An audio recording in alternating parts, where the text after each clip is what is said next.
All right, this is John Colo with OKRod.com. Today we have another exciting episode for you. We've got special guest, Don Bennett, D.A.S. You can learn more about him and his work at health101.org.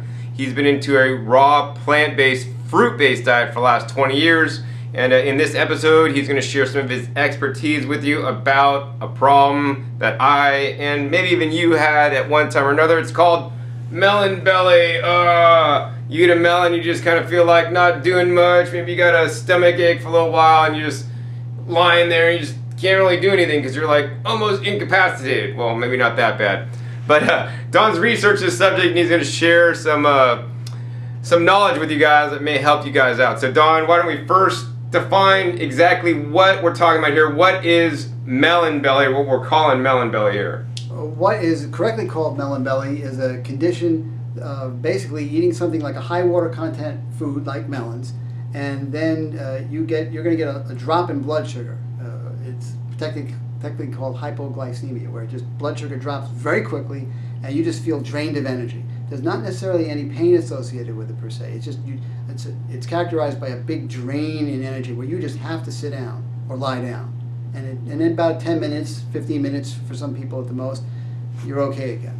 And it's uncomfortable to some people, depending on how much melon you actually ate, but it's not going to be painful. And so some people say, well, I had melon belly and I tried what you suggested and it didn't work, so evidently you're wrong, Don Bennett. I'm like, no, maybe you didn't have melon belly. Maybe, you're describing something different. You can also have indigestion. You can, when people say, I had clients that would say, yeah, I'm allergic to watermelon. This is just kind of an aside, but I'm allergic to watermelon. I said, well, what makes you say that? Whenever I eat it, I get a stomach ache. I said, are you eating it with anything? Oh yeah, hot dogs, hamburgers, But so melons should be eaten by themselves. Most meat, fruit things should be eaten by themselves as a mono meal, but especially melons, because if you try combining them with just about anything else, you're going to get some kind of stomach, a sort of melon belly, but not the kind of melon belly we're talking about. That could be just indigestion. Remember, melons alone or leave them alone. Leave them alone, absolutely.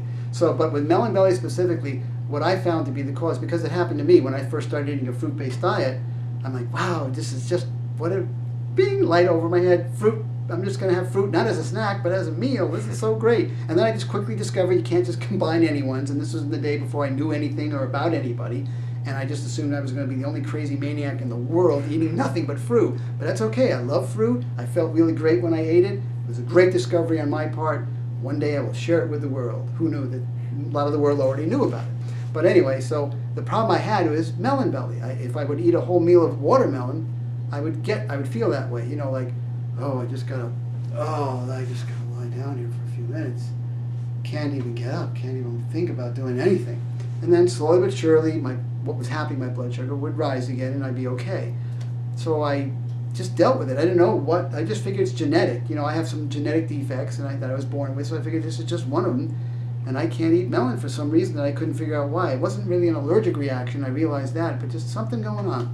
And then I met a health practitioner, a health educator who was knowledgeable, and I said, well, maybe he knows something about it. He's been eating a fruit-based diet for a long time too. And I said, what is this? Do you know what this is? He goes, yes, it's called melon belly. And I said, wow, it's got a name. That's great, because now it's identified. We know what it is. So I said, what causes it? And he said, we don't know. I'm like, oh, man. No. Now, my mom taught me never buy when someone says we don't know. Don't buy that. It doesn't mean it can't be known. It just means a lot of people don't know it.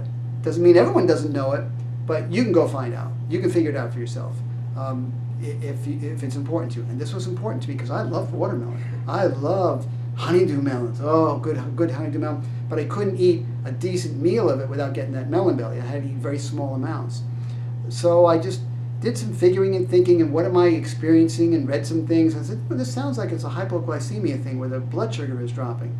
Blood sugar, all right, let's go there. What causes blood sugar to drop? And I started, at that time I was looking into nutritional reasons for things. Realizing that we were lacking a lot of the nutrients that we normally need. We weren't getting enough of all the nutrients we need in our diet because of the way the foods are grown.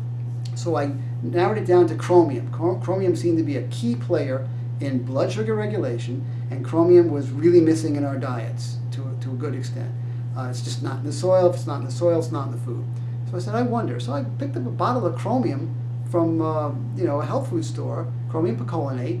And I said, okay, the suggested dose was 200 micrograms. So I said, what would be a good way to do this experiment? If I'm low, let me build it back up again, assuming there's a store. Our bodies can store certain amounts of certain nutrients. So let me build my stores back up again. I won't tax it. I won't tax my system with melons, so let me not have any melons for a week. So I just took the chromium picolinate for a week, and then didn't eat any watermelon, and then the week was up, go back to a watermelon, and I ate a big one. I want to really do this test well. And I ate a big one, and I'm just hanging on now. Like, so, let's see, and like, wow, I'm cured. Hallelujah, praise the Lord. It's not a miracle. It was like, it's a miracle. No, it's not. It's just now my body has enough chromium to do its job. So it's not a miracle. It's not amazing. As some of my clients proclaim, when they could eat melon again. So then I started spreading the word around. I wrote a little article on it, and people were self-diagnosing. But why some people were saying, chromium, it's not chromium, and some people say, yeah, it helped me. I did the chromium thing and it worked. Is because some people they thought what they were getting was melon belly. They eat watermelon and they'd have an upset stomach, or pain radiating into the shoulder blades and things like this. That's not a blood sugar regulation problem per se. I haven't researched what those things actually are, as well as I've done actual melon belly, but I could just say. Now, I should be clear, John, that I'm not saying the answer to melon belly is take chromium pills, because then the answer to something else is now you got to take zinc pills. Yeah. Now you have a bottle, 1,300 bottles of different things, and my dad was fond of that. He'd give me a plate with a dozen vitamin pills in it. I'm like, what is this? You want to try and get it from your food. You want to try and get it from where we're designed to get it from. So something like chromium, fortunately, it's a trace mineral. We don't need as much chromium as we do the more macronutrients like calcium and magnesium and other things. So if you're growing a vertical thing of greens in your house or apartment or in your backyard, you can make sure the soil is rich enough so those foods will have the chromium. So that's the best way to get your chromium. If you're going to ask me what's the best way to get your chromium, is get it from your greens. That's the best way to get it. Second best is if you get a good multivitamin. A good multivitamin. We're not talking about Centrum or One A Day or Theragram or those kind of things, but a really good multivitamin, it'll have some chromium in it. The form, chromium picolinate, that's just fine. Chromium picolinate works just fine. Don't get sucked into the the woo-woo stuff and the magnetic chromium and the atomic chromium and all this other nonsense. Chromium picolinate is just fine. It's a good form and it works. It's the one that when people tested with to see if it was chromium deficiency or not, worked for them. So chromium picolinate works just fine.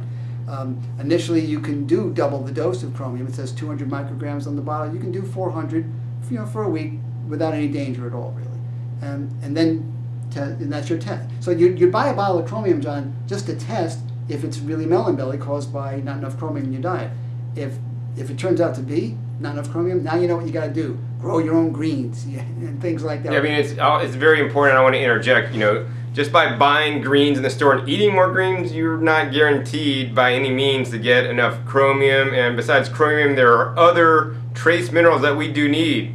For example, I supplement my garden soil with 70 to 90 different trace minerals. And hopefully there's enough chromium in there because I know I put it in there, but I don't know if the plant uptake's getting enough, and then that plant gets some and some don't, and then I eat a bunch of them, and hopefully I got enough. But maybe I'll have to eat a melon and see if I get the melon belly, and maybe I'll have to try some chromium and see if that affects me differently so I can kind of learn, and then I'll have to really start dosing my plants with more minerals to grow higher quality food, because the whole industrial food system, for the most part, they're adding 3 main minerals, NPK, and they might be putting, some farmers might be putting up to 15, but that's nowhere near 70 to 90. And this is why the supplement industry is such a thriving business and keeps growing by leaps and bounds, because, a supplement is there to supplement, a deficient diet when you're not eating good, rich foods, especially fresh fruits and fresh vegetables grown in the highest quality, nutrient-dense soils.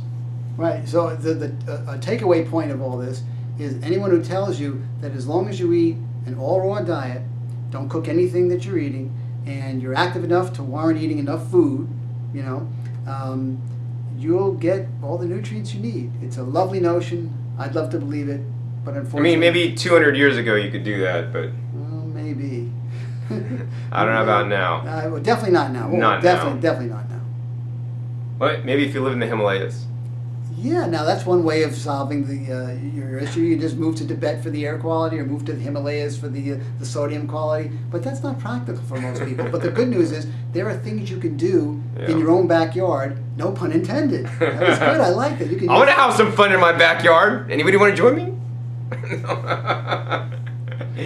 Anyway, seriously, if you guys are interested in like learning how to grow some of the highest quality, nutrient-dense foods, both fruits and vegetables, I don't discriminate against fruits and vegetables. I eat them both. You can check me out at growingyourgreens.com. Don, any last words on this whole Chromium melon belly thing today? Well, just make sure if you love melon like I do, eat melon by itself as a mono meal, and make sure you got enough chromium, and you'll do fine. Just don't make assumptions that just because you eat melon and you get a certain pain or something that it's melon belly and go right for the chromium and then it doesn't work. Don't assume that chromium doesn't work to deal with melon belly. Just what the takeaway point from that is that you probably don't have melon belly per se. It's something else, and then just go figure out what's going on. All right, Don, so thanks for sharing that information about melon belly and the chromium. I mean, not only is chromium an important trace mineral, but there's so many other trace minerals that are critically important to us, and that's one of the main reasons why I grow my food, because I want to make sure that my food that I grow has all the different minerals in there that my body may need in trace amounts that is not in the standard food system of this day and age.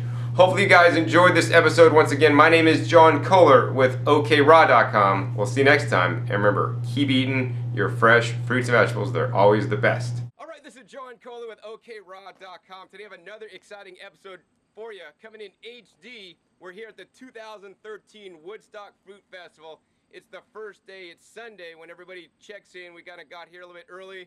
We're going to go